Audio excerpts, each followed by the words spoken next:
إن الحمد لله نحمده ونستعينه ونستغفره ونعوذ بالله من شرور أنفسنا ومن سيئات أعمالنا. من يهده الله فلا مضل له ومن يضلل فلا هادي له، وأشهد أن لا إله إلا الله وحده لا شريك له، وأشهد أن محمدًا عبده ورسوله. يا أيها الذين آمنوا اتقوا الله حق تقاته ولا تموتن إلا وأنتم مسلمون. يا أيها الناس اتقوا ربكم الذي خلقكم من نفس واحدة وخلق منها زوجها وبث منهما رجالا كثيرا ونساء، واتقوا الله الذي تساءلون به والأرحام إن الله كان عليكم رقيبا. يا أيها الذين آمنوا اتقوا الله وقولوا قولا سديدا يصلح لكم أعمالكم ويغفر لكم ذنوبكم، ومن يطع الله ورسوله فقد فاز فوزا عظيما.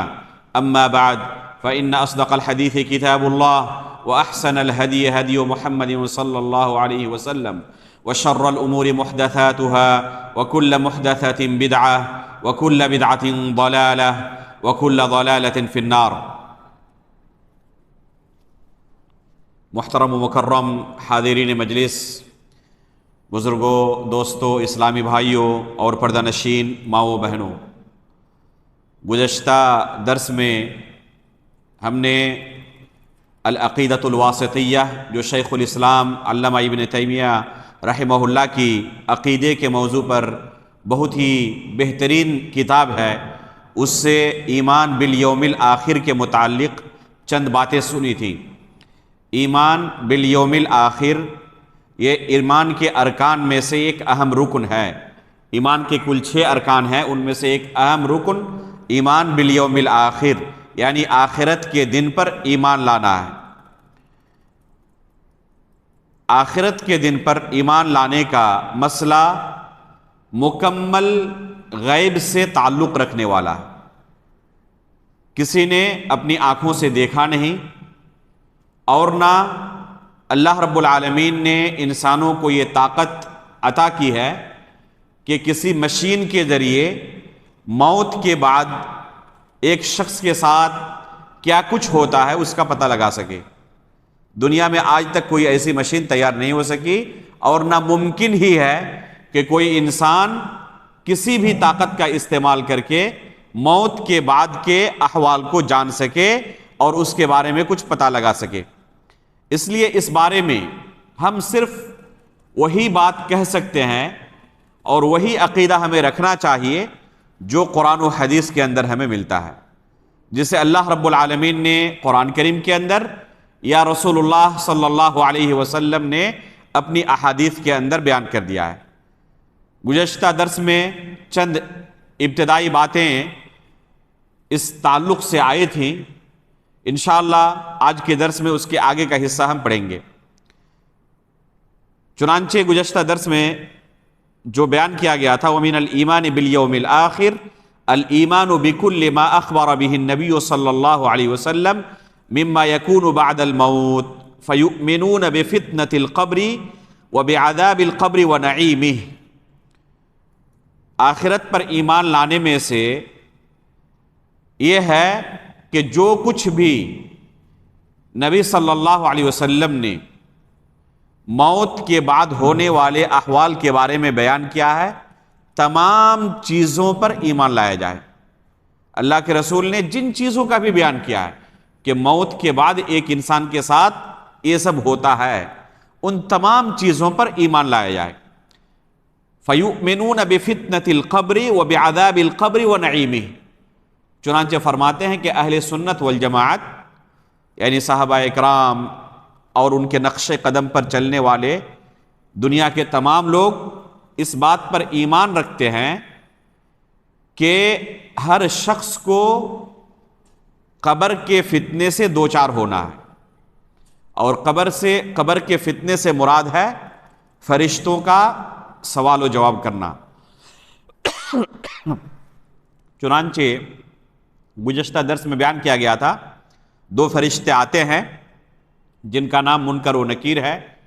یہ میت کو بٹھاتے ہیں اور اس سے سوال و جواب کرتے ہیں، پوچھتے ہیں تمہارا رب کون تھا، تمہارا دین کیا تھا، تمہارے نبی کون تھے۔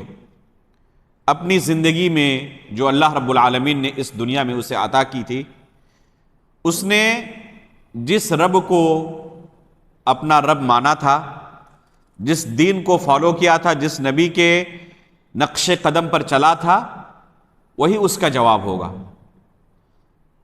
تو ہر شخص کو اس مرحلے سے گزرنا ہے۔ فتنۃ القبر سے کوئی بھی بچ نہیں سکتا، چاہے وہ اس امت کا ہو، آخری نبی کے امتی ہوں، یا سابقہ امتیں جو آج سے پہلے گزر چکی ہیں، اللہ کے رسول صلی اللہ علیہ وسلم کے اس دنیا میں آنے سے پہلے جو دوسری امتیں اس دنیا میں گزر چکی ہیں، سب کو اس مرحلے سے گزرنا ہے، چاہے وہ ابراہیم علیہ السلام کے امتی ہوں، یا عیسیٰ علیہ السلام کی امتی ہوں، یا موسیٰ علیہ السلام کے، یا دوسرے انبیاء کرام کے۔ اس امت کے اندر بھی تمام کے تمام لوگوں کو اس مرحلے سے گزرنا ہے، یعنی فرشتے اس کے پاس آئیں گے اور یہ سوالات کریں گے، سوائے ان لوگوں کے جن کے بارے میں حدیث میں خصوصی فضیلت اور استثناء وارد ہے کہ یہ حضرات قبر کے اس سوال و جواب سے، جسے فتنۃ القبر کہا جاتا ہے، اس سے محفوظ رہیں گے۔ اور یہ کل کتنے لوگ ہیں؟ انبیاء اکرام ہیں پہلے نمبر پر، یہ فتنۃ القبر سے محفوظ رہتے ہیں۔ اسی طریقے سے شہداء ہیں جو اللہ رب العالمین کے راستے میں معرکہ جہاد کے اندر شہید ہوتے ہیں۔ اسی طریقے سے مرابطون ہیں، مرابطون سے مراد جو جنگ کے موقع پر مورچے پر ڈٹے ہوتے ہیں اور مسلمانوں کے سرحدوں کی حفاظت کرتے ہیں۔ اسی طرح صدیقین ہیں، اسی طریقے سے وہ حضرات جو عقل کی نعمت سے محروم ہیں، بہت سارے لوگ ہوتے ہیں پیدائشی طور پر معذور ہوتے ہیں عقل سے، انہیں پتہ ہی نہیں چلتا، وہ غیر مکلف ہیں۔ اسی طریقے سے چھوٹے بچے جو بلوغت سے پہلے ہی دنیا سے رخصت ہو جاتے ہیں، ان حضرات کے بارے میں چونکہ استثناء وارد ہے، اس لیے ہم ان کے بارے میں کہیں گے کہ یہ اس سے محفوظ رہتے ہیں۔ باقی تمام حضرات، چاہے وہ مؤمنین ہو، چاہے منافقین ہو، چاہے کفار و مشرکین ہو، سب کو اس مرحلے سے گزرنا پڑتا ہے۔ کفار و مشرکین کے بارے میں جو کہ اللہ رب العالمین پر ایمان ہی نہیں لاتے، یوم آخرت پر ایمان ہی نہیں لاتے، ان کے بارے میں اختلاف ہے کہ ان کو سوال و جواب کرنے کے بعد عذاب میں مبتلا کیا جاتا ہے یا بغیر سوال و جواب کے عذاب میں مبتلا کر دیا جاتا ہے، چونکہ ان کے پاس کوئی نیکی ہوتی ہی نہیں، صرف گناہ ہی گناہ ان کے پاس، جو کچھ اس نے نیکی کی ہے اسے دنیا میں اس کا بدلہ مل چکا ہے، آخرت میں ایسے لوگوں کے لیے کچھ بھی نہیں اللہ نے رکھا ہے۔ تو اس بارے میں اختلاف ہے کہ کفار و مشرکین بھی اس سوال و جواب کے مرحلے سے گزرتے ہیں، اس کے بعد ان کے ساتھ عذاب کا مرحلہ شروع ہوتا ہے، یا بغیر سوال و جواب کے فوراً عذاب کا مرحلہ شروع ہو جاتا ہے۔ امام ابن قیم رحمہ اللہ نے کتاب الروح کے اندر راجح قرار دیا ہے کہ کفار بھی فتنۃ القبر کے مرحلے سے گزرتے ہیں، یعنی کفار کو بھی یہ سوالات کیے جاتے ہیں، اور حدیث بھی اس کی تائید کرتی ہے۔ چنانچہ حدیث میں آتا ہے کہ مؤمن سے جب یہ سوالات کیے جائیں گے تو ہر سوال کا صحیح صحیح جواب دیں گے وہ، کفار سے جب یہی سوالات کیے جائیں گے تو وہ کیا کہیں گے؟ ہاں ہاں لا ادری، کہ مجھے ان سوالوں کا کوئی علم نہیں، مجھے ان سوالوں کا جواب پتہ نہیں۔ ہاں ہاں کا لفظ یہ حسرت اور افسوس کے اوپر دلالت کرتا ہے، تو یہ افسوس کریں گے، حسرت کے ساتھ کہیں گے کہ مجھے ان سوالوں کا کوئی ٹھوس علم نہیں، لوگوں کو کہتے ہوئے سنتا تھا، میں بھی کہتا تھا، میرا ایمان اور یقین نہیں تھا ان چیزوں پر۔ تو یہی راجح ہے کہ کفار کو بھی اس مرحلے سے گزرنا ہے اور کفار سے بھی سوال و جواب کیا جائے گا۔ تو شیخ الاسلام ابن تیمیہ رحمہ اللہ فرماتے ہیں فَيُؤْمِنُونَ بِفِتْنَةِ الْقَبْرِ وَبِعَذَابِ الْقَبْرِ وَنَعِيمِهِ، جب فتنۃ القبر کا مرحلہ ختم ہوگا، یعنی سوال و جواب کا مرحلہ ختم ہوگا، تو اس کے بعد یا تو قبر کے عذاب کا سلسلہ شروع ہوگا یا قبر کی نعمتوں کا سلسلہ شروع ہوگا۔ قبر کا لفظ یہاں جو مصنف نے شیخ الاسلام ابن تیمیہ رحمہ اللہ نے بیان کیا ہے، وہ غالب کے اوپر محمول کیا جائے گا، یعنی اکثر و بیشتر لوگوں کو چونکہ قبر دیا جاتا ہے اس وجہ سے قبر کا لفظ بیان کیا گیا، ورنہ یہ اپنے عموم کے معنی میں یوم برزخ کو کہتے ہیں، برزخ کی زندگی کو کہتے ہیں، چاہے اسے قبر دیا گیا ہو یا قبر نہ دیا گیا ہو۔ بہت سارے لوگ ہوتے ہیں جو اپنے مردوں کو دفن نہیں کرتے، جلا دیتے ہیں، تو کیا یہ قبر کے عذاب سے محفوظ رہیں گے؟ ان کو قبر کا عذاب نہیں ہوگا؟ بہت سارے لوگ ایسے بھی ہوتے ہیں جو کسی حادثے کا شکار ہو جاتے ہیں، دریا کے اندر ڈوب جاتے ہیں، کہیں پر جل جاتے ہیں، جیسے ابھی احمد آباد کے اندر پلین کریش ہوا، بہت سارے لوگ جل کے راکھ ہو گئے۔ بہت سارے موقعوں پر ممکن ہی نہیں ہوتا کہ اسے دفن کیا جائے، چرند و پرند نے اسے کھا لیا۔ بسا اوقات ایسا ہوتا ہے کہ ایک ہی شخص کا جسم کئی جانوروں کے پیٹ میں ہے اور پھر وہ گل کے باہر نکل جاتے ہیں، تو ایسے لوگوں کو کیا قبر کے عذاب اور نعمتوں کا مرحلہ طے نہیں کرنا؟ نہیں، سب کے ساتھ یہ مرحلہ آنے والا۔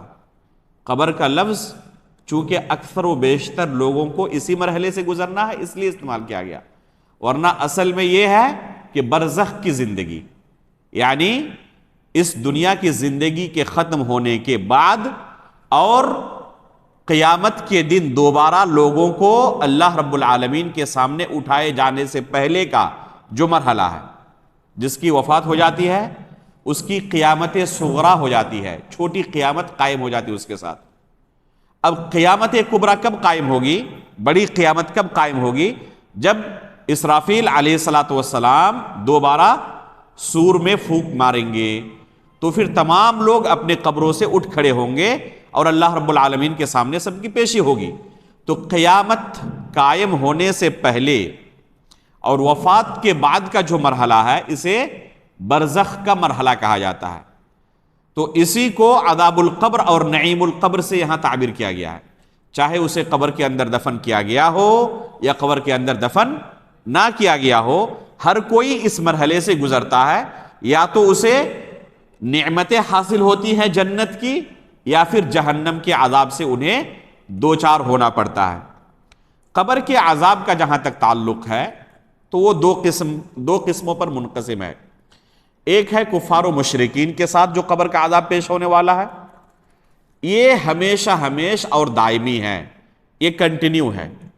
جہاں تک مؤمنوں کے ساتھ قبر کے عذاب کا معاملہ ہے تو یہ دائمی نہیں ہے، یہ ہمیشہ جاری رہنے والا نہیں ہے، بلکہ کچھ مدت کے بعد اللہ رب العالمین اس کے نیکیوں کی وجہ سے یا دوسرے لوگوں کی دعاؤں کی وجہ سے یا صدقات و خیرات کی وجہ سے، ان اعمال کی وجہ سے جن اعمال کی وجہ سے ایک میت کو قبر کے اندر فائدہ پہنچتا ہے، جن کے بارے میں کتاب و سنت کے اندر دلیل موجود ہے، صرف ان اعمال کو ہی ہم خاص کریں گے، تمام اعمال کو ہم عام نہیں کریں گے۔ ایسا نہیں کہ کوئی بھی عمل کیا جائے اور اس سے میت کو فائدہ پہنچانے کی کوشش کی جائے۔ اصل یہ ہے کہ جب ایک انسان کی وفات ہو جاتی ہے تو اس کے عمل کا دروازہ بند ہو جاتا ہے، اس کی فائل کلوز ہو جاتی ہے۔ نامہ یا اعمال جو ہے فرشتے لکھتے رہتے ہیں کرامن کاتبین، یہ کب تک لکھتے ہیں؟ جب تک کہ اس کی یہ دنیاوی زندگی چلتی رہتی ہے۔ جیسے ہی اس کی روح قبض ہوتی ہے اسی وقت یہ کرامن کاتبین لکھنے کا سلسلہ بند کر دیتے ہیں، تو اس کا عمل کا جو سلسلہ تھا وہ بند ہو جاتا ہے جیسے ہی وفات ہوتی ہے، فائل کلوز ہے۔ لیکن چند اعمال ایسے ہیں جن کے بارے میں ہمیں کتاب و سنت کے اندر دلیلیں ملتی ہیں کہ موت کے بعد بھی میت کو ان اعمال کی وجہ سے فائدہ ملتا ہے. جیسے اگر نیک لڑکا اس نے چھوڑا ہے اپنی زندگی میں، اور یہ نیک لڑکا اپنے والدین کے لیے دعا کرے. کوئی اس نے صدقہ جاریہ دنیا میں چھوڑا ہے، کسی مسجد کی تعمیر کر دی، مدرسے کی تعمیر کر دی، کسی کو پڑھایا لکھایا، کسی مسافر خانے کی تعمیر کر دی، پانی کا انتظام کر دیا، اور کوئی اس طرح کا کام جو اس کی وفات کے بعد بھی لوگ اس سے فائدہ اٹھا رہے ہیں، اسے صدقہ جاریہ کہتے ہیں. تو یہ فائدہ اسے قبر کے اندر بھی ملتا رہے گا. اسی طریقے سے اگر کوئی نفع بخش علم چھوڑ کر گیا ہے، ایسا علم کہ اس کی وفات کے بعد بھی لوگ اس سے فائدہ اٹھا رہے ہیں. بہت سارے لوگوں کے ذہن میں یہ رہتا ہے کہ یہ فضیلت صرف علماء اکرام کے حق میں ہے، عام لوگ اس سے محروم ہو گئے. حالانکہ ایسی بات نہیں ہے. ایک باپ اپنے بیٹے کو، اپنے بچے کو کھانا کھانے کی دعا، قضاء حاجت کی دعا، سونے کی دعا اور مختلف چیزیں سکھاتا ہے. پھر وہ بیٹا بھی بڑا ہوتا ہے، اس کے بال بچے ہوتے ہیں مستقبل میں، وہ سکھاتے ہیں. اس طریقے سے کنٹینیو جاری رہتا ہے. یہ بھی ایک جاری رہنے والا عمل ہے. اسی لیے استاد محترم شیخ سلیمان الرحیلی حفظہ اللہ اکثر اپنے دروس میں کہا کرتے ہیں کہ والدین کو چاہیے کہ اپنے بچوں کو خود سورہ فاتحہ کی تعلیم دیں. آپ استاد کے حوالے نہ کریں اسے سورہ فاتحہ پڑھانے کے لیے. کوشش کریں کہ آپ پہلے شخص ہو جو اپنے بچے کو سورہ فاتحہ سکھائے ہوں. استاد سے پہلے سبقت کرنے کی کوشش کریں آپ، اس لیے کہ زندگی بھر یہ بچہ نماز میں سورہ فاتحہ کی تلاوت کرتا رہے گا. ایک دن بھی اس کا ایسا نہیں گزرے گا جس میں اس نے سورہ فاتحہ کی تلاوت نہ کی ہو. بے شمار مرتبہ روزانہ اس سورہ کی تلاوت کرے گا، اور آپ نے اگر سکھایا ہے تو آپ کے لیے زندگی بھر کا یہ گویا کہ جاری عمل ہے. تو یہ نفع بخش علم چھوڑ کر جانا صرف علماء کے لیے نہیں ہے، عام لوگوں کے لیے بھی ہے یہ. بلکہ آج کے انٹرنیٹ کے دور میں یہ عام لوگوں کے لیے انتہائی آسان ہے. آپ کوئی چیز سوشل میڈیا پر شیئر کرتے ہیں، آپ کی وفات کے بعد بھی وہ جاری رہتا ہے. اگر وہ اچھی چیز ہے تو اس کا انشاءاللہ اجر آپ کو ملتا رہے گا، لیکن اگر وہ بری چیز ہے تو اس کا گناہ بھی جاری رہتا ہے. اس لیے سوشل میڈیا کا استعمال انسان کو حد درجہ محتاط ہو کر کرنا چاہیے. اسے ہمیشہ خیال رکھنا چاہیے کہ ایک ایک چیز اللہ رب العالمین کے سامنے ہمیں پیش کیا جائے گا. جو کچھ آج ہم کر رہے ہیں، الم یعلم بان اللہ یری، قرآن میں اللہ تعالیٰ نے کیا فرمایا؟ کیا وہ نہیں جانتا کہ اللہ رب العالمین اسے دیکھ رہا ہے؟ فمن یعمل مثقال ذرۃ خیرا یری ومن یعمل مثقال ذرۃ شرا یری. ذرے کے برابر بھی نیکی کیا ہوگا یا گناہ کیا ہوگا تو اسے دیکھے گا نامہ اعمال کے اندر. تو یہ جو سوشل میڈیا کا اس کا استعمال ہے، اسے بھی ضرور دیکھے گا.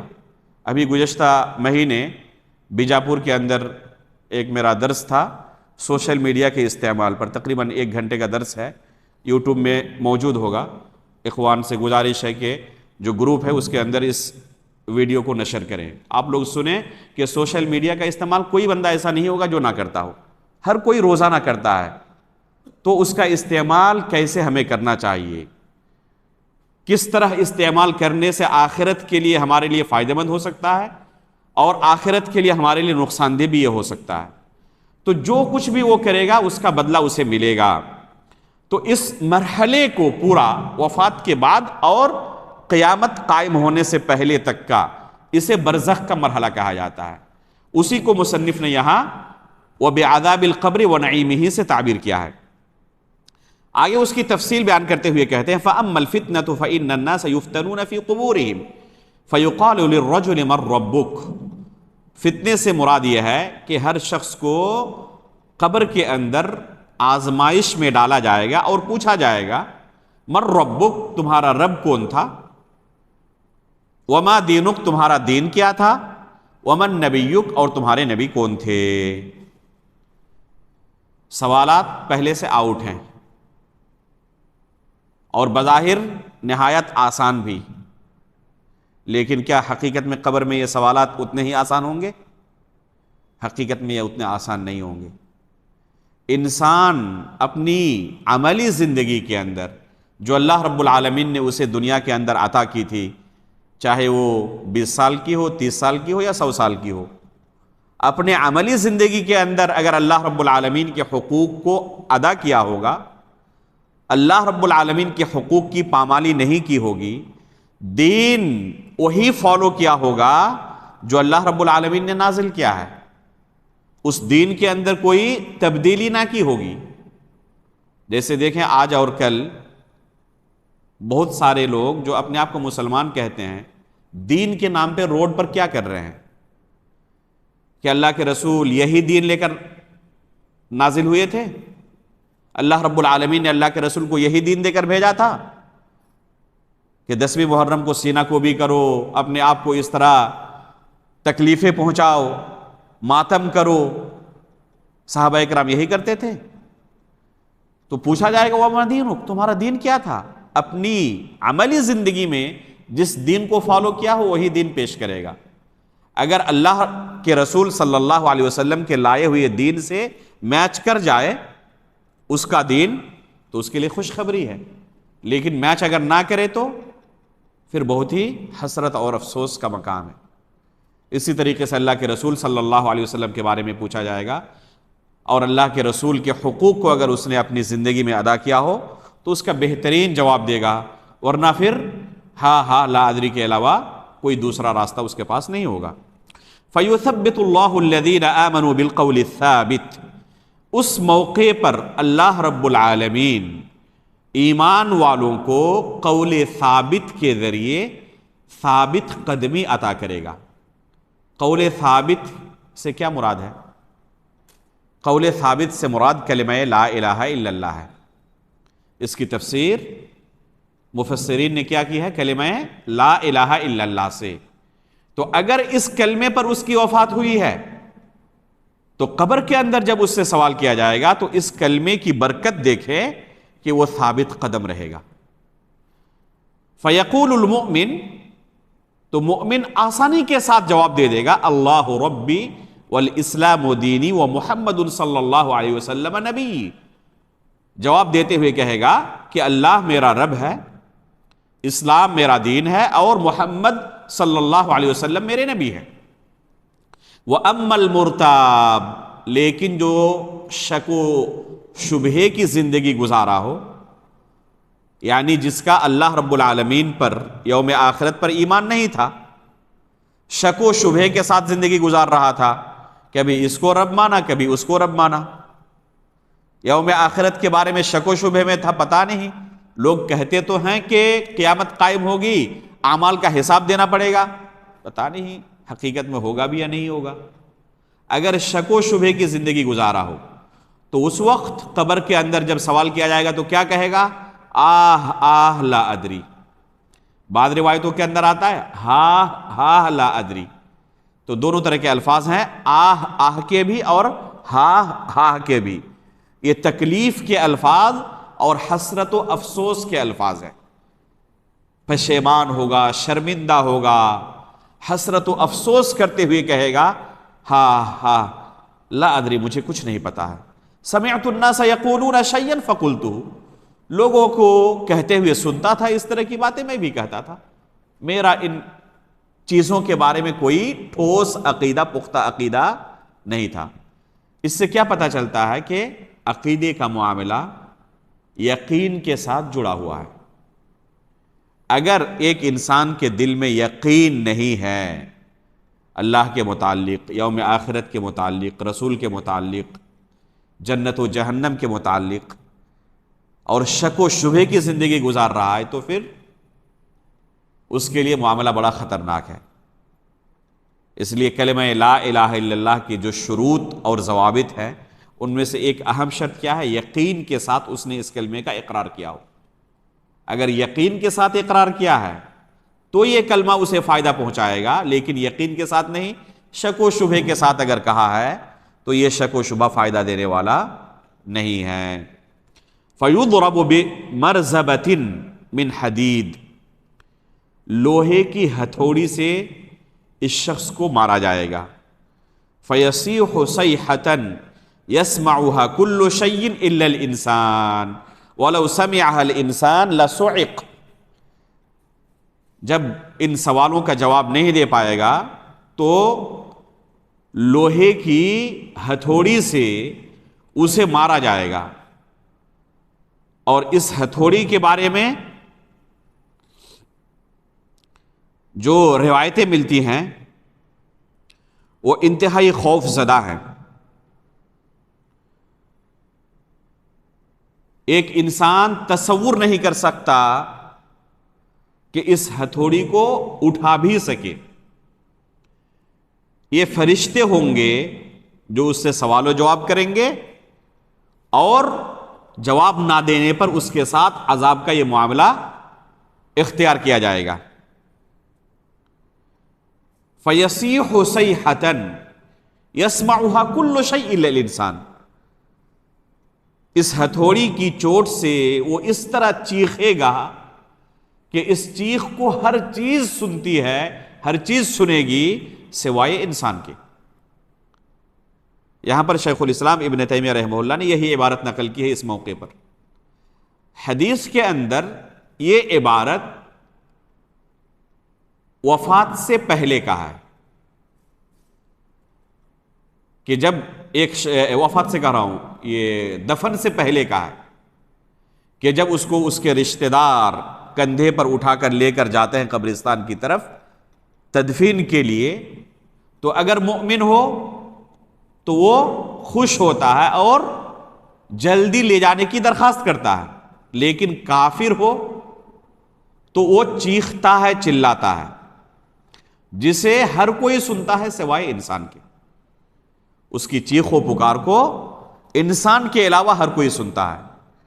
جہاں تک قبر کی بات ہے کہ قبر کے اندر فرشتے کے مارنے کی وجہ سے وہ چیخے گا، چلائے گا، تو وہاں پر الا الثقلین کا لفظ آیا ہے کہ دو بھاری مخلوق کے علاوہ، یعنی انسان اور جنوں کے علاوہ، انسان اور جنوں کے علاوہ ہر چیز اسے سنتی ہے۔ چنانچہ اللہ کے رسول صلی اللہ علیہ وسلم سے مروی ایک حدیث ہے کہ اللہ کے رسول مشرکوں کے قبروں سے ایک مرتبہ گزرے، اپنی اونٹنی پر سوار تھے، تو آپ صلی اللہ علیہ وسلم کی اونٹنی بدک گئی، یہاں تک کہ قریب تھا کہ اللہ کے رسول کو گرا دیتی۔ کیوں؟ کیونکہ قبر کے عذاب سے وہ ڈر گئی تھی۔ آپ نے دیکھا ہوگا بسا اوقات قبرستان کے آس پاس بہت سارے جانوروں کو اچانک بدک کر بھاگتے ہوئے، تو یہ جانوروں کو اللہ رب العالمین نے وہ طاقت عطا کی ہے سننے کی، لیکن انسان وہیں پر موجود رہے نہیں سن پاتا۔ جسے اللہ رب العالمین جو طاقت عطا کرے وہ اس چیز کو محسوس کرتا ہے، لیکن دوسرے مخلوق محسوس نہیں کر پاتے۔ انسان کے جسم کے اندر ایک خاص قسم کی بو ہوتی ہے جو اللہ رب العالمین نے کتوں کی ایک نسل کو طاقت عطا کی ہے کہ اسے وہ پہچان لیتے ہیں۔ جیسے آپ یہاں پر آئے ہوئے ہیں، ابھی یہاں سے چلے جائیں تو کتے کی وہ خاص نسل یہاں پر آنے کے بعد فوراً پکڑ لے گی کہ فلاں فلاں شخص یہاں پہ آیا تھا۔ صرف جسم کی جو خوشبو آپ کی یہاں پر باقی ہے اس خوشبو سے۔ اس وجہ سے آپ دیکھتے ہوں گے کہ کہیں پر قتل وغیرہ کے حادثے ہوں تو پولیس والے کھوجی کتوں کے سہارے قاتل تک پہنچنے کی کوشش کرتے ہیں۔ اللہ رب العالمین نے دوسری مخلوق کو طاقت عطا نہیں کی کہ اس بو کو محسوس کر سکیں اور تمیز کر سکیں۔ قرآن کریم آپ پڑھیں یوسف علیہ الصلوۃ والسلام کا قصہ۔ یوسف علیہ الصلوۃ والسلام کہاں پر ہیں؟ مصر میں۔ جب ان کے بھائیوں کے ساتھ تعارف ہوا تو انہوں نے کیا کیا؟ اپنی قمیص کھول کر دے دیا اپنے بھائیوں کو، اور کہا کہ میری یہ قمیص میرے والد محترم کے چہرے پر جا کر ڈال دینا، ان کی بینائی لوٹ آئے گی۔ بچے کی جدائی کے غم میں روتے روتے ان کی بینائی چلی گئی تھی۔ تو کیا کہا یوسف علیہ السلام نے کہ میری اس قمیص کو میرے والد محترم کے چہرے پر ڈال دینا، ان کی بینائی لوٹ آئے گی۔ قرآن میں اللہ رب العالمین نے سورہ یوسف میں پورا قصہ تفصیل کے ساتھ بیان کیا ہے۔ جب پہنچے ان کے یہ بھائی یہ قمیص لے کر، تو یوسف علیہ الصلوۃ والسلام دور سے ہی کیا کہہ رہے ہیں؟ انی لاجد ریح یوسف، کہ مجھے یوسف علیہ الصلوۃ والسلام کی بو محسوس ہو رہی ہے. حالانکہ یوسف علیہ السلام کب ان سے بچھڑ چکے ہیں؟ بچپنے میں ہی بچھڑ چکے ہیں، اور ہے کہاں؟ ہزاروں کلومیٹر دور. پتہ بھی نہیں کہ ہے بھی یا نہیں دنیا میں. لیکن جیسے ہی ان کی قمیص قریب پہنچی، کیا کہتے ہیں؟ انی لاجد ریح یوسف، مجھے یوسف کی بو محسوس ہو رہی ہے. اللہ رب العالمین نے انہیں وہ طاقت اس وقت عطا کی تھی. تو اللہ رب العالمین ہر چیز پر قادر ہے، جسے چاہے سنائے، جسے چاہے نہ سنائے. تو انسانوں کو اللہ رب العالمین نے یہ طاقت نہیں دی ہے کہ قبر کے عذاب کو یا قبر کی نعمت کو محسوس کر سکے. چنانچہ ایک حدیث کے اندر ہے، اللہ کے رسول صلی اللہ علیہ وسلم فرماتے ہیں کہ اگر مجھے یہ ڈر نہیں ہوتا کہ تم اپنے مردوں کو دفن کرنا چھوڑ دو گے تو میں اللہ رب العالمین سے دعا کرتا کہ وہ تمہیں قبر کے عذاب کو سنا دے. لیکن اگر اللہ رب العالمین یہ کر دے میری دعا قبول کر کے، تو ڈر ہے کہ کہیں تم اپنے مردوں کو دفن کرنا چھوڑ نہ دو. تو اس ڈر سے میں اللہ رب العالمین سے دعا نہیں کرتا. تو انسانوں کو اللہ رب العالمین نے یہ طاقت عطا نہیں کی ہے کہ وہ اسے سن سکیں. دوسری بات یہ کہ آخرت کا پورا معاملہ وفات کے بعد کا یہ ایمان بالغیب سے تعلق رکھتا ہے. اگر انسان اپنی آنکھوں سے دیکھ لے کہ اسے یہ قبر میں عذاب دیا جا رہا ہے تو یہ ایمان بالغیب ہوا؟ ایمان بالغیب نہیں ہوا. پھر وہ تو سامنے دیکھ لیا. اور فضیلت کس چیز کی ہے؟ غیب پر ایمان لانے کی. دیکھا نہیں ہے، اللہ رب العالمین نے کہا ہے، اللہ کے رسول نے کہا ہے، یہی اس کے لیے کافی ہے اور ایمان لے کے آتا ہے. اس لیے آپ سورہ بقرہ کے شروع میں ہی پہلے صفحے میں بھی پڑھیں، اللہ رب العالمین نے مؤمن بندوں کی فضیلت بیان کی ہے اور ان کی تعریف کی ہے. کیا کہا ہے؟ الذین یقیمون الصلاۃ ویؤتون الزکاۃ. اسی طرح آگے کیا کہا؟ ویؤمنون بالغیب، کہ یہ مؤمنین کیا کرتے ہیں؟ غیب پر ایمان لاتے ہیں. تو ان مؤمنوں کی ایک بہت بڑی خوبی ہے کہ دیکھا نہیں اپنی آنکھوں سے، صرف اللہ نے کہا ہے، اللہ کے رسول نے کہا، کافی ہے ان کے لیے، اور ایمان لاتے ہیں. تو یہاں پر جو شیخ الاسلام نے بیان کیا ہے، حدیث کے اندر آتا ہے ثقلین کی بات، کہ جن اور انسان اس عذاب کو نہیں سنتے. اسے ہتھوڑی سے مارا جاتا ہے، پیٹا جاتا ہے، اور وہ چیختا چلاتا ہے، لیکن انسان اسے نہیں سن پاتے. ثم بعد هذه الفتنة اما نعیم و اما عذاب. اور پھر اس فتنے کے بعد اس کے ساتھ یہ نعمت یا عذاب کا سلسلہ شروع ہو جاتا ہے. اس کے بعد یہ سلسلہ چلتا رہتا ہے الی ان تقوم القیامۃ الکبریٰ، یہاں تک کہ قیامت کبریٰ قائم ہو جائے. فرماتے ہیں کہ یہ عذاب کا سلسلہ یا نعمت کا سلسلہ قبر کے اندر کب تک جاری رہتا ہے؟ الی ان تقوم الی یوم القیامۃ الکبریٰ، قیامت کبریٰ تک. اور قیامت کبریٰ سے مراد کیا ہے؟ قیامت کبریٰ سے مراد ہے کہ جب اسرافیل علیہ الصلوۃ والسلام دوبارہ سور میں پھونک ماریں گے.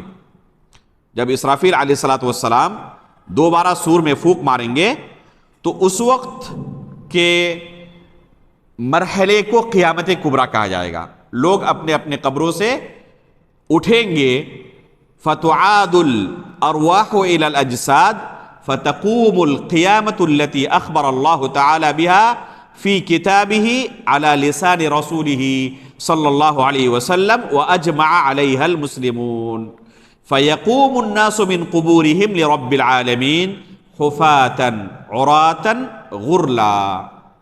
یہ شیخ الاسلام علامہ ابن تیمیہ رحمہ اللہ کی عبارت ہے العقیدۃ الواسطیہ میں. کہتے ہیں فتعاد الارواح الى الاجساد، کہ جب قیامت کبریٰ قائم ہو جائے گی، اسرافیل علیہ الصلوۃ والسلام پھونک ماریں گے تو ہر شخص کے جسم کے اندر روح کو لوٹا دیا جائے گا. ہر شخص کے جسم میں روح کو لوٹایا جائے گا. اس سے کیا پتا چلا؟ کہ قبر کے اندر دفن کرنے کے بعد ایک شخص کا جسم صحیح سالم رہتا ہے یا سڑ جاتا ہے، گل جاتا ہے مٹی کے اندر، ختم ہو جاتا ہے؟ تو اللہ رب العالمین اسے دوبارہ جسم عطا کریں گے، نیا جسم یا وہی پرانا جسم؟ وہی پرانا جسم، اس لیے تعادو کہا، لوٹایا جائے گا۔ جو جسم تھا اسی جسم کو دوبارہ عطا کیا جائے گا، نیا جسم نہیں۔ چنانچہ اللہ رب العالمین نے قرآن کریم کے اندر کیا کہا؟ وَهُوَ الَّذِي يَبْدَأُ الْخَلْقَ ثُمَّ يُعِيدُ، اللہ رب العالمین کی ہی ذات ہے جس نے مخلوقات کی شروعات کی ہے۔ یعنی ایک شخص کو نیا جسم دیا، ایک بچہ جب دنیا میں آتا ہے تو اللہ رب العالمین اسے ایک باڈی دیتا ہے، ایک جسم دیتا ہے۔ آگے کیا کہا اللہ رب العالمین نے؟ ثم يعيده، اور پھر قیامت کے دن اللہ رب العالمین اسی کا اعادہ کریں گے، اسی کو دوبارہ دہرائیں گے، تو یہی جسم اسے دوبارہ عطا کیا جائے گا۔ اور یہ اللہ رب العالمین کے لیے کوئی مشکل کام نہیں ہے، یہ اللہ رب العالمین کے لیے کوئی مشکل کام نہیں ہے۔ چنانچہ خود اللہ رب العالمین نے قرآن کریم کے اندر بیان کیا ہے کہ یہ اللہ رب العالمین کے لیے نہایت آسان معاملہ ہے، کوئی مشکل معاملہ نہیں۔ اسی طرح دوسری آیت میں اللہ رب العالمین نے کہا کما بدأنا اول خلق نعید، کہ جس طرح پہلی بار ہم نے انسان کو پیدا کیا تھا اسے دوبارہ ہم اعادہ کریں گے، یعنی دوبارہ جسم عطا کریں گے۔ جب دوبارہ جسم ان کو قبر کے اندر دیا جائے گا تو روح کو جسم کے اندر لوٹا دیا جائے گا، روح کو جسم کے اندر کیا کیا جائے گا؟ لوٹایا جائے گا۔ اب یہاں سوال پیدا ہوتا ہے کہ قبر کے اندر اب تک جو تھا وہ کیا اس کے ساتھ روح نہیں تھا؟ لوٹانے کا معاملہ ہی ہے، اس کا مطلب کہ اس سے پہلے وہ روح نہیں تھا۔ ابھی جیسے کہ ہم نے کہا کہ اس کا جسم کیا ہوتا ہے؟ وہ سڑ گل جاتا ہے، اللہ رب العالمین اسے دوبارہ جسم عطا کریں گے، وہی پرانا والا جسم اسے اعادہ کریں گے، لوٹائیں گے۔ روح کا اور جسم کا قبر کے اندر جو معاملہ ہے وہ اصل یہ ہے کہ قبر کے اندر حاصل ہونے والی نعمت ہو یا عذاب ہو، دونوں اصل روح کو لاحق ہے، اور جسم اس کے تابع ہے، جسم اس کے تابع ہے۔ دنیا کے اندر اصل کیا ہے؟ جسم ہے، اور روح تابع ہے۔ جو انسان کو تکلیفیں حاصل ہوتی ہیں، لاحق ہوتی ہیں، نعمتیں حاصل ہوتی ہیں، وہ اصل کس کو ہے؟ وہ اصل جسم کو ہے۔ سردی، گرمی، تکلیف، خوشی یہ انسان محسوس کرتا ہے جسم کے اندر، اور روح اس کے تابع ہے۔ قبر کے اندر اس کے بالکل برعکس ہے، روح اصل ہے اور جسم اس کے تابع۔ ایسا نہیں کہ صرف روح کو، جسم کو نہیں، جسم کو بھی نعمت بھی حاصل ہوتی ہے اور جسم کو عذاب بھی لاحق ہوتا ہے، دونوں چیز جسم کے ساتھ بھی ہے، لیکن اصل کیا ہے؟ اصل روح ہے۔ اور قیامت کے دن ایک دم مکمل صورت میں جسم اور روح دونوں ہوں گے، جسم کے ساتھ بھی اور روح کے ساتھ بھی مکمل صورت میں، یا تو عذاب ہے یا پھر اس کے لیے جنت کی نعمت ہے۔ تو اسی کے بارے میں یہاں بیان کر رہے ہیں فَتُعَادُ الْأَرْوَاحُ إِلَى الْأَجْسَادِ، کہ جسم کے اندر روح کو دوبارہ لوٹایا جائے گا، یعنی مکمل صورت میں۔ اب اس سے جدا نہیں ہو سکتا۔ اس سے پہلے قبر کے اندر جو معاملہ تھا تو قبر کے اندر روح جسم کے ساتھ ہمیشہ نہیں رہتا تھا، کبھی جسم کے ساتھ روح رہتا اور کبھی جسم سے الگ بھی رہتا ہے۔ چنانچہ شہداء کے بارے میں آتا ہے کہ ان کی روحیں جنت کے اندر سبز پرندوں کے پپوٹوں میں ہوتی ہے اور جنت کی کیاریوں کی سیر کرتی رہتی ہے، حالانکہ ان کے جسم کہاں ہے؟ قبر کے اندر ہے۔ تو قبر کے اندر جسم اور روح کا معاملہ کیا ہے کہ کبھی ساتھ ہے اور کبھی نہیں بھی ہے، لیکن قیامت کے دن جب انسانوں کو اٹھایا جائے گا اللہ رب العالمین کے سامنے، پیشی ہوگی، تو روح کو جسم کے اندر لوٹایا جائے گا، اور مکمل صورت میں روح اور جسم اللہ رب العالمین کے سامنے پیش ہوں گے۔ اسی چیز کا یہاں تذکرہ کیا ہے وَتَقُومُ الْقِيَامَةُ الَّتِي أَخْبَرَ اللَّهُ فِي كِتَابِهِ، اور اس کے بعد پھر وہ قیامت قائم ہوگی جس کے بارے میں قرآن کریم میں اللہ رب العالمین نے بیان کیا ہے وعلی لسان رسولہ، اور اللہ رب العالمین نے اپنے رسول کی زبانی جو کچھ بیان کیا ہے، یعنی احادیث کے اندر رسول اللہ صلی اللہ علیہ وسلم نے جو کچھ بیان کیا ہے، وَأَجْمَعَ عَلَيْهَا الْمُسْلِمُونَ، اور جس کے بارے میں تمام مسلمانوں کا اجماع بھی ہے۔ تین قسم کے دلائل کا تذکرہ کیا ہے مصنف نے، قیامت قائم ہونے کے بارے میں تین قسم کے دلائل کا تذکرہ کیا۔ پہلی قسم کیا ہے؟ قرآن کریم کے اندر بے شمار آیتیں ہیں۔ اسی طرح دوسری دلیل کیا بیان کی؟ دوسری قسم اللہ کے رسول کی احادیث، اور یہ بھی بے شمار ہیں۔ اور تیسری قسم کی دلیل اجماع مسلمین، تمام مسلمانوں کا اس بارے میں اجماع ہے کہ قیامت قائم ہوگی۔ اگر کوئی شخص کہتا ہے کہ میں اس پر ایمان نہیں لاتا تو مسلمان ہی نہیں ہے، وہ مسلمان ہو ہی نہیں سکتا اگر قیامت کا انکار کرے تو تین قسم کی دلیلوں کا تذکرہ کیا۔ آپ اگر غور کریں گے تو پائیں گے کہ عقل سلیم بھی اسی کا تقاضا کرتی ہے کہ قیامت قائم ہونی چاہیے۔ اگر اللہ تعالیٰ نے کسی کو عقل کی نعمت سے نوازا ہے تو اس کی عقل بھی یہی فیصلہ کرے گی کہ قیامت قائم ہونی چاہیے۔ آپ دیکھیں دنیا کے اندر ہر ملک میں کورٹ کچہری پولیس عدالت کا سسٹم موجود ہے، ہمارے ملک میں بھی موجود ہے اور دنیا کے ہر ملک میں موجود ہے۔ روزانہ ایک حکومت ان تمام چیزوں پر لاکھوں کروڑوں خرچ کرتی ہے۔ کس وجہ سے؟ تاکہ ظالم کو سزا دی جائے، اور اگر کوئی مظلوم ہے تو اسے انصاف دیا جائے۔ تو اتنا خرچ اس مقصد سے ہر حکومت کر رہی ہے روزانہ۔ لیکن کیا حقیقت میں حکومتیں کامیاب ہو جاتی ہے اپنے اس مقصد میں؟ خرچ تو کر رہی ہیں لیکن کامیاب کچھ حد تک ہو سکتی ہے۔ کوئی حکومت بہت انصاف پسند ہے تو کچھ حد تک کامیاب ہے، جہاں کرپشن ہے وہاں پر پوچھنا ہی نہیں۔ تو یہ اتنا خرچ کرنے کے باوجود، اتنی کوشش کرنے کے باوجود بھی اپنے مقصد میں کامیاب نہیں ہو پاتے۔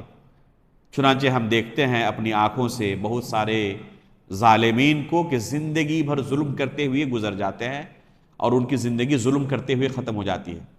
کبھی زندگی میں انہیں کوئی تکلیف نہیں پہنچی، لوگوں پر ظلم و ستم کے پہاڑ زندگی بھر توڑتے رہے، اور آخر تک ان کو اپنے اس ظلم کا بدلہ نہیں ملا۔ اسی کے بالمقابل بہت سارے لوگوں کو ہم دیکھتے ہیں کہ ان پر ظالمین ظلم کرتے رہے۔ بورما کے مسلمانوں کو ہم نے دیکھا اپنی آنکھوں سے، اپنے آنکھوں سے ہم نے چند سالوں پہلے دیکھا کہ ظالمین ان کی بستیوں کو آگ سے جلاتے رہے اور یہ کچھ نہیں کر سکے۔ غزہ کے اندر ابھی دیکھا ہم نے، یہ کچھ نہیں کر سکے اور ظالمین ان کو نیست و نابود کرتے رہے۔ تو انہیں انصاف نہیں ملا، ہم نے اپنی آنکھوں سے دیکھا۔ کیا عقل اس بات کا تقاضا نہیں کرتی کہ کوئی ایسی عدالت ہو جہاں پر ہر شخص کو اس کے عمل کا پورا پورا بدلہ دیا جائے، ایک ظالم کو سزا دی جائے، ایک مظلوم کو اس کا انصاف ملے؟ ہم نے تو دیکھا دنیا میں نہیں ملا۔ حکومتوں نے خرچ بھی کیا، پورا سسٹم بھی قائم کیا کورٹ کچہری اور عدالت کا، لیکن اس سسٹم کے قائم کرنے کے باوجود اپنے مقصد کو حاصل نہیں کر سکے۔ تو جب تمہاری عقل کہتی ہے کہ یہ سسٹم ہونا چاہیے اور اس وجہ سے تم خرچ کر رہے ہو لیکن کامیاب نہیں ہو سکے، تو کیا عقل اس بات کا تقاضا نہیں کرتی کوئی ایسی عدالت ضرور ہونی چاہیے جہاں پر ہر شخص کو اس کا انصاف ملے، ہر ظالم کو اس کی سزا ملے؟ اور یقیناً اللہ رب العالمین نے وہی عدالت رکھی ہے آخر میں، وہ آخری عدالت ہے جہاں پر ہر شخص کو ذرے ذرے کا بدلہ ملے گا۔ وَإِنَّمَا تُوَفَّوْنَ أُجُورَكُمْ، اللہ رب العالمین نے کیا کہا کہ ہر شخص کو مکمل بدلہ دیا جائے گا، جیسا اس کا عمل ہوگا اس طرح اس کا بدلہ دیا جائے گا۔ اس کے بعد فرماتے ہیں فَيَقُومُ النَّاسُ مِنْ قُبُورِهِمْ لِرَبِّ الْعَالَمِينَ حُفَاةً عُرَاةً غُرْلًا، تو اس کے بعد جب سور میں پھونک مارا جائے گا تو لوگ اپنے قبروں سے کھڑے ہو جائیں گے۔ جو لوگ بھی قبر کے اندر سوئے ہوئے تھے کیا ہوں گے؟ کھڑے ہو جائیں گے۔ فَيَقُومُ النَّاسُ لِرَبِّ الْعَالَمِينَ، اللہ رب العالمین کے سامنے جا کر لوگ کھڑے ہوں گے۔ کیسے؟ حُفَاةً، حفات یہ حافی کی جمع ہے، ننگے پیر، عُرَاةً ننگے بدن، جسم میں کپڑے کا ایک ریشہ بھی نہیں ہو، ایک دھاگا بھی نہیں ہوگا، غُرْلًا اور بغیر ختنہ کیے ہوئے۔ غُرْلًا کا معنی بغیر ختنہ کیے ہوئے. جیسے ایک بچہ دنیا میں آتا ہے، نہ اس کے پیر میں چپل ہوتا ہے، نہ کپڑا پہنا ہوا ہوتا ہے، اور نہ ختنہ کیا ہوا ہوتا ہے. بالکل اسی طریقے سے قبر کے اندر جب وہ دوبارہ اٹھیں گے اللہ رب العالمین کے سامنے، ان کی پیشی ہوگی تو یہی صورت ان کی ہوگی. ننگے پیر ہوں گے، ننگے بدن ہوں گے، اور بغیر ختنہ کیے ہوئے ہوں گے. اما عائشہ رضی اللہ تعالیٰ عنہ اللہ کے رسول سے پوچھتی ہے کہ اللہ کے رسول، جب لوگ ننگے ہوں گے تو لوگ ایک دوسرے کی طرف دیکھیں گے نہیں، شرم و حیا محسوس نہیں کریں گے؟ تو اللہ کے رسول کیا فرماتے ہیں، عائشہ اس وقت معاملہ اس سے کہیں زیادہ سنگین ہوگا. لوگوں کو نفسی نفسی ہوگی، کسی کی طرف کسی کی توجہ نہیں جائے گی کہ کون کس حالت میں ہے.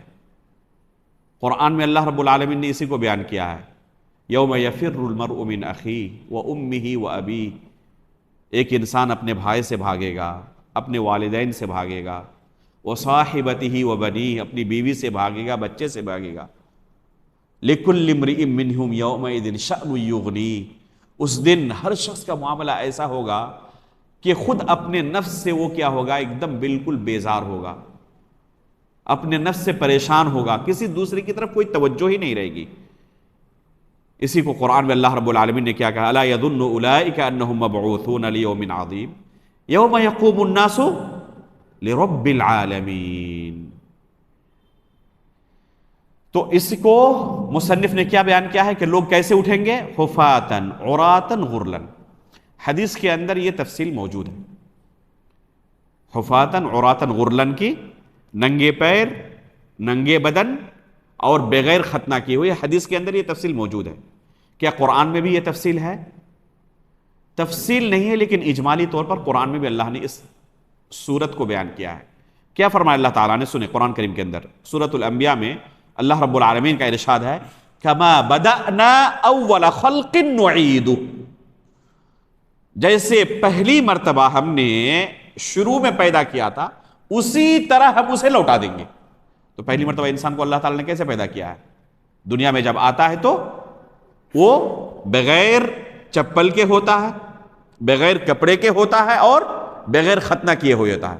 تو اس آیت میں بھی اللہ رب العالمین نے اسی چیز کو بیان کیا ہے، کما بدأنا اول خلق نعید. اس کے بعد وتدنو منہم الشمس، سورج انتہائی قریب ہو جائے گا ان لوگوں سے، تمام لوگوں سے سورج انتہائی قریب ہوگا. وَيُلْجِمُهُمُ الْعَرَقُ، اور پسینہ ان کے منہ تک آ جائے گا. ہر ایک کے ساتھ ایسا معاملہ نہیں ہوگا، کسی کے ساتھ پسینہ اس کے منہ تک آ جائے گا، کسی کے ساتھ ایسا ہوگا کہ اس کے کمر تک ہوگا، کسی کے ساتھ اس کا پسینہ اس کے ٹخنوں تک ہوگا، کسی کے ساتھ پسینہ اس کا گھٹنوں تک ہوگا. تو ہر کسی کے ساتھ پسینے کا معاملہ مختلف ہوگا. جو لوگ عقل سے ان چیزوں کو تولتے ہیں انکار کر دیتے ہیں. اس لیے ہم نے شروع میں کیا کہا تھا کہ یہ پورا کا پورا غیب سے تعلق رکھنے والا مسئلہ ہے. عقل کی کسوٹی پر اسے ہم نہیں تول سکتے. چنانچہ جو عقل پرست ہوتے ہیں، جیسے معتزلہ کا عقیدہ ہی کیا ہے، عقل پر قائم ہے، وہ عقل کی کسوٹی پر تولتے ہیں. جو چیز عقل کے اندر آئے قبول کرتے ہیں، جو چیز نہ آئے فوراً اس کا انکار کر دیتے ہیں. کہتے ہیں کہ یہ سورج اپنے خط استوا پر قائم رہنے کے باوجود بھی زیادہ گرمی اگر ہو تو کیا ہوتے ہیں، لوگ جھلس جاتے ہیں، مر جاتے ہیں. اگر سورج ابھی تھوڑا سا بھی اگر نیچے آ جائے اپنی جگہ سے تو کوئی زندہ رہ پائے گا؟ پوری زمین تہس نہس ہو جائے گی، ہر چیز جل جائے گی. تو جب وہاں پر سورج اتنا قریب ہوگا تو عقل کی کسوٹی پر تولتے ہوئے کیا کہتے ہیں کہ سب تو جل جائیں گے. نیز اگر سورج کے قریب ہونے کی وجہ سے یہ پسینہ ہوگا تو ہر ایک کا پسینہ برابر ہونا چاہیے. کیا کہتے ہیں عقل کی کسوٹی پر تولتے ہوئے کہ ہر ایک کا پسینہ برابر ہونا چاہیے. یہ کیسے ہو سکتا ہے کہ کسی کا پسینہ منہ تک ہو اور کسی کا ٹخنے تک ہو؟ ایسا ہو سکتا ہے؟ تو یہ عقل کی بنیاد پر ان چیزوں کو تولنا ہے. اہل سنت والجماعت کا یہ طریقہ نہیں ہے. اللہ کے رسول نے بیان کیا ہے، ہم اس پر ایمان لاتے ہیں. کیا اللہ رب العالمین اس بات پر قادر نہیں ہے کہ کسی کے ساتھ اس کا پسینہ منہ تک ہو اور کسی کے ساتھ اس کا پسینہ ٹخنے تک ہو اور کسی کے ساتھ پسینہ بالکل نہ ہو؟ اللہ تعالیٰ اس بات پر قادر نہیں ہے. جب مانتے ہو کہ اللہ تعالیٰ قادر ہے تو ماننے میں پھر کیا حرج ہے؟ تو اللہ رب العالمین ہر چیز پر قادر ہے. اس کے بعد کہا فَتُنْصَبُ الْمَوَازِينَ فَتُوزَنُ فِيهَا أَعْمَالُ الْعِبَادِ. ایک نیا مسئلہ شروع ہو رہا ہے میزان قائم کرنے کا. تو میزان ایک ہوگا یا ایک سے زیادہ میزان ہوں گے؟ قرآن میں اللہ رب العالمین نے میزان کا لفظ واحد استعمال کیا ہے، جمع استعمال کیا ہے؟ سنگولر یا پلورل؟ فمن ثقلت موازین ہے نا. اسی طرح قرآن میں کیا فرمایا اللہ رب العالمین نے؟ وَنَضَعُ الْمَوَازِينَ الْقِسْطَ لِيَوْمِ الْقِيَامَةِ. ٹھیک ہے، موازین یہ میزان کی جمع ہے. اس لیے بعض لوگوں نے کہا کہ کئی میزان ہوں گے. حدیث کے اندر میزان کی بات آئی ہے، کلمتان حبیبتان الی الرحمن ثقیلتان فی المیزان. تو یہاں مفرد کا صیغہ آیا ہے. تو ایک مسئلہ ہے کہ کئی ایک میزان ہوں گے یا صرف ایک میزان ہوگا. پھر میزان کے اندر بندوں کے عمل کو تولا جائے گا یا رجسٹر کو تولا جائے گا؟ جو نامہ اعمال لکھے جاتے ہیں وہ نامہ اعمال تولے جائیں گے، یا پھر عمل کرنے والے انسان کو ہی تولا جائے گا؟ تو اس بارے میں انشاءاللہ اگلے درس میں ہم تفصیل کے ساتھ ان چیزوں کو بیان کریں گے. میزان کا مسئلہ ہے، حوض کوثر کا مسئلہ ہے، شفاعت کا مسئلہ ہے، پل صراط کا مسئلہ ہے، پھر جنت کے اندر دخول، جہنم کے اندر دخول کا مسئلہ ہے، اور پھر جنت کی نعمتوں کا مسئلہ ہے. یہ تمام امور انشاءاللہ اگلے درس میں ہم تفصیل کے ساتھ بیان کریں گے باذن اللہ تعالی.